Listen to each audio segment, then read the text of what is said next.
Hello friends, welcome to Samail Super. கோதுமை மாவுல பரோட்டா எப்படி செய்யறதாங்க பார்க்க போறோம். சாஃப்ட்டான லேயரா பரோட்டா ரொம்ப ஈஸியா வீட்லயே பெர்ஃபெக்ட்டா செஞ்சிரலாங்க. ஹெல்தியானது கூட. நீங்களும் இதே மெத்தட்ல ஃபாலோ பண்ணி செஞ்சு பாருங்க. ரொம்பவே பெர்ஃபெக்ட்டா வரும். பாருங்க பாக்கும்போதே தெரியுதுங்களா? லேயரா சூப்பரா இருக்குல்ல?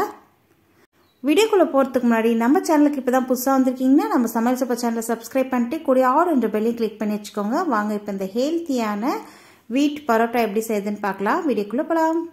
இதுக்கு முதல்ல ஒரு மிக்சிங் பவுல் எடுத்து வச்சிருக்கேன். இதில் ஒரு 5 கப் அளவுக்கு கோதுமை மாவு சேர்த்துக்கிறேங்க. கோதுமை மாவு கூடவே 2 டீஸ்பூன் அளவுக்கு சால்ட் சேர்த்துக்கலாம். சால்ட் சேர்த்துட்டு நல்ல கோதுமை மாவும் சால்ட்டும் ஒரு முறை நல்ல கைகளால் மிக்ஸ் பண்ணி விட்டுக்கோங்க. மிக்ஸ் பண்ணதுக்கப்புறம் சாதாரண பச்சை தண்ணி தாங்க கொஞ்சமாக சேர்த்து பிசைஞ்சிக்கலாம். மாவு வந்து நல்லா சாஃப்டாக பிசைஞ்சிக்கோங்க. ரொம்பவும் தளன்னு இருக்கக்கூடாது. நம்ம சப்பாத்திக்கு பிசைவில்லை அதே போல தான் பிசைஞ்சிக்கோங்க. மாவு எல்லாத்தையும் பிசைஞ்சு முடிச்சதுக்கப்புறம் கடைசியாக 3 டீஸ்பூன் அளவுக்கு குக்கிங் ஆயில் தாங்க சேர்க்குறேன். எண்ணெய் சேர்த்துட்டு திரும்பவும் நல்ல மாவோட எண்ணெய் சேர்ந்ததுக்கப்புறம் நல்லா ஒரு 4-5 டைம் நல்லா பிசைஞ்சதுக்கப்புறம் பாருங்கள் நல்ல மாவு சாஃப்டாக இந்த அளவுக்கு வந்திருக்கு. இப்போ அப்படியே பிளேட் போட்டு மூடி வச்சிடலாம். 1 ஹவர் அப்படியே விட்டு அதுக்கப்புறம் பார்த்தீங்கன்னா பாருங்கள் 1 ஹவர் ஆயிடுச்சு. ஓப்பன் பண்ணி பார்த்தோன்னா மாவு நல்லா சாஃப்டாக நல்லா ஊறி வந்திருக்கு இல்லையா? இப்போ திரும்பவும் ஒரு முறை நல்லா பிசைஞ்சு விட்டுட்டு நம்ம கிச்சனுடைய கவுண்டர் டாப்லேயே இந்த மாவை நல்லா ஃபுல்லாத்தையும் கொஞ்சம் மாவு டஸ்ட் பண்ணி விட்டுக்கோங்க. கோதுமை மாவை கீழே டஸ்ட் பண்ணி விட்டதுக்கப்புறம் இந்த மாவை நல்லா இந்த மாதிரி நீட்டாக உருட்டிக்கோங்க. உருட்டினதுக்கப்புறம் இதை பாட்டாக பிரித்தோன்னா நல்லா ஈவனாக எல்லா பரோட்டாவும் ஒரே ஈவனாக கிடச்சிரும். நல்லா இந்த மாதிரி நீட்டாக உருட்டினதுக்கப்புறம் இந்த மாதிரி கத்தியால் பார்ட்டிஷனாக பிரிச்சுக்கோங்க. பாட்டாக பிரித்ததுக்கப்புறம் இதை ஒவ்வொரு பீஸாக எடுத்து இந்த மாதிரி உருட்டிக்கலாங்க. உருட்டி ஒரு பவுலில் மாற்றிக்கலாம்.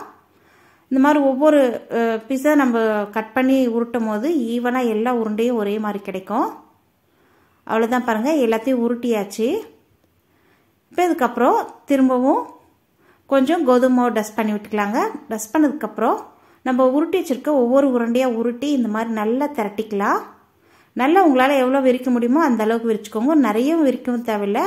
எவ்வளோ முடியுதோ அந்த அளவுக்கு விரிச்சுட்டு நம்ம விசிறி மடிப்போம் இல்லையா சின்ன வயசில் அந்த மாதிரி ரிவர்ஸில் அப்படியே மடிச்சுட்டு வாங்க. அப்படியே ஒன்று மேலே ஒன்று மடிச்சு விட்டு வந்ததுக்கப்புறம் இந்த மாதிரி உள் பக்கமாக சுற்றிக்கோங்க. அவ்வளோதான் பாருங்கள் லேயராக சூப்பராக ரொம்ப குயிக்காக பரோட்டா நம்ம ரெடி பண்ணிட்டோம். இப்போ இதுக்கு மேலே ஒரு டீஸ்பூன் 2 டீஸ்பூன் அளவுக்கு ஆயில் சேர்த்துட்டு இந்த மாதிரி ஒரு பவுலில் திரும்பவும் மூடி வச்சுருங்க. காற்று போகாமல் இருக்கிற மாதிரி. இந்த மாதிரி மடிச்சதுக்கப்புறம் லைட்டாக அந்த மாதிரி இழுத்து விட்டுக்கோங்க. இழுத்து விட்டதும் இந்த மாதிரி உள்பக்கமாக சுற்றி விட்டணும். அவ்வளோதான் முடிஞ்சது பாருங்கள். ரொம்ப லேயராக சூப்பராக ஃபார்ம் ஆகி வந்திருக்கு. இதுக்கு மேலே ஒரு 2 டீஸ்பூன் அளவுக்கு ஆயில் அப்ளை பண்ணி வச்சுட்டோம்னா காயாமல் இருக்கும் மாவு. இதே மாதிரி நம்ம எல்லா பரோட்டாவும் ரெடி பண்ணி வச்சுட்டோம்னா அதுக்கப்புறம் சுடுறது ரொம்ப ஈஸிங்க. அவ்வளோதான் பாருங்கள் எல்லாமே நான் ரெடி பண்ணிட்டேன். இப்போ ஒவ்வொன்றா நம்ம தட்டி சுட்டுக்கலாம். நல்லா இருக்குது பாருங்கள். உடனே நம்ம சுட்டலாம். இது ஊறணும்னு அவசியம் இல்லை. நம்ம இது ரெடி பண்ணதுக்கப்புறம் உடனேவே செஞ்சிடலாம்.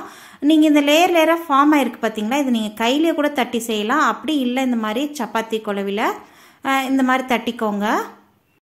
எந்த அளவுக்கு நம்ம பரோட்டா சைஸ் உருண்டை உருட்டுறோம் இல்லைங்களா ஃபஸ்ட்டு அந்த அளவுக்கு நீங்கள் விரிச்சிக்கணும். அதே நீங்கள் சின்னதாக உருட்டினீங்கன்னா சின்ன பரோட்டா கிடைக்கும். அந்த அளவுக்கு நீங்கள் பரோட்டாவை ஸ்ப்ரெட் பண்ணி விட்டுக்கோங்க. பாருங்கள் நான் கொஞ்சம் பெருசாக தான் நான் உருட்டியிருந்தேன். அதனால பெரிய பரோட்டாவை கிடச்சிருக்கு.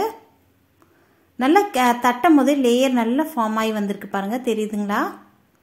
இப்போ நெக்ஸ்ட் பரோட்டாவும் அதே மாதிரி தான். நான் சொன்ன மாதிரி உங்களுக்கு வேணும்னா கையிலே கூட ஸ்ப்ரெட் பண்ணி விட்டுக்கலாம். அப்படி இல்லை இந்த மாதிரி சப்பாத்தி கூடையிலையும் ஸ்ப்ரெட் பண்ணிக்கலாம். ஸ்ப்ரெட் பண்ணும் போதே நமக்கு கையில் நல்லா அந்த விரிகிறது தெரியும். அவ்வளோதாங்க. இப்போ அடுத்ததாக சுட ஆரம்பிச்சிடலாம். ஸ்டவ் ஆன் பண்ணிட்டு நான் தவா வச்சுருக்கேன். பாருங்கள் லேயர் ஃபார்ம் ஆகிருக்கு தெரியுதுங்களா?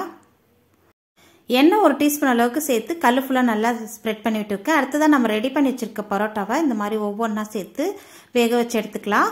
பரோட்டாவை சேர்த்துட்டு நல்லா திருப்பி விட்டுட்டே வாங்க. எண்ணெய் வந்து அப்பப்போ கொஞ்சம் அப்ளை பண்ணி திருப்பி விட்டுட்டே வாங்க. நம்ம ஃபஸ்ட்டு கல் காயிற வரைக்கும் ஹை ஃப்ளேமில் வச்சுட்டு அதுக்கப்புறம் மீடியம் ஃப்ளேமில் வச்சு பரோட்டா ஒவ்வொன்றா இந்த மாதிரி திருப்பி உடனே திருப்பி விட்டு வரணும். ரொம்ப நேரம் பரோட்டா அப்படியே கல்லில் விட்டோன்னா பரோட்டா வந்து ஹார்ட் ஆகிடுங்க. அதனால் உடனே இந்த மாதிரி திருப்பி விட்டு வேக வச்சு எடுத்துக்கோங்க. நான் சொன்ன மாதிரி மீடியம் ஃப்ளேம்லேயே வச்சு வேக வச்சுக்கோங்க. அப்போ தான் நல்லா உள்ளெல்லாம் வந்து பரோட்டா நல்லா சாஃப்டாக இருக்கும். பாருங்கள் நல்ல லேயர் ஃபார்ம் ஆகிருக்கு தெரியுதுங்களா? நெக்ஸ்ட் பரோட்டாலையும் நல்ல லேயர் ஃபார்ம் ஆகிருக்கு. இந்த மாதிரி ஒரு 4-5 பரோட்டா ஒன்றா செஞ்சதுக்கப்புறம் இதையே எடுத்துடலாம். 4-5 பரோட்டா ஒன்றா சேர்ந்ததுக்கப்புறம் இந்த மாதிரி ஒன்று மேலே ஒன்று அடிக்கிட்டு இந்த மாதிரி லைட்டாக இந்த மாதிரி தட்டி விட்டுக்கோங்க. அப்போ தான் அந்த லேயர்ஸ்லாம் நல்லா பிரிஞ்சு பிரிஞ்சு தனியாக வரும். பாருங்கள் எவ்வளோ சாஃப்டாக பரோட்டா சூப்பராக இருக்குல்ல. நம்ம மைதாவில் செஞ்சு பரோட்டா கடையில் வாங்கி தரதோட இந்த மாதிரி வீட்டிலேயே ஆரோக்கியமான முறையில் கோதுமை பரோட்டா செஞ்சு கொடுங்க. குழந்தைங்கள்லாம் விரும்பி விரும்பி சாப்பிடுவாங்க. ரொம்ப ஹெல்த்தியானது கூட. சாஃப்டான இந்த லேயர் வீட் பரோட்டாவை நீங்களும் ட்ரை பண்ணி பார்த்துட்டு மறக்காமல் கமெண்ட் செக்ஷனில் ஷேர் பண்ணுங்கள். நான் வந்து இன்னைக்கு வெஜ் குருமாவும் கூட கொஞ்சம் சட்னி செஞ்சுருக்கேங்க. இதுக்கு வெஜ் குருமாவோட நம்ம வெஜிடபிள்லாம் சேர்த்து செஞ்ச குருமாவோட பிளைன் சால்னா இருக்குது பாருங்கள், அது சூப்பராக இருக்கும் காம்பினேஷன். அப்படி ஊற்றி பரோட்டா மேலே ஊற்றி சாப்பிடும் போது இந்த குருமாவும் சூப்பராக இருந்தது. நீங்களும் இந்த ஹெல்த்தியான வீட் பரோட்டா ரெசிபியை வீட்டில் ட்ரை பண்ணி பார்த்துட்டு மறக்காமல் கமெண்ட் செக்ஷனில் ஷேர் பண்ணுங்கள். வீடியோக்கு ஒரு லைக் கொடுக்க மறந்துடாதீங்க. ஃப்ரெண்ட்ஸ் அண்ட் ரிலேட்டிவ்க்கு ஷேர் பண்ணுங்கள். இன்னொரு இன்ட்ரெஸ்டிங்கான ரெசிபியோட உங்களை சந்திக்கிறேன். நன்றி, வணக்கம்.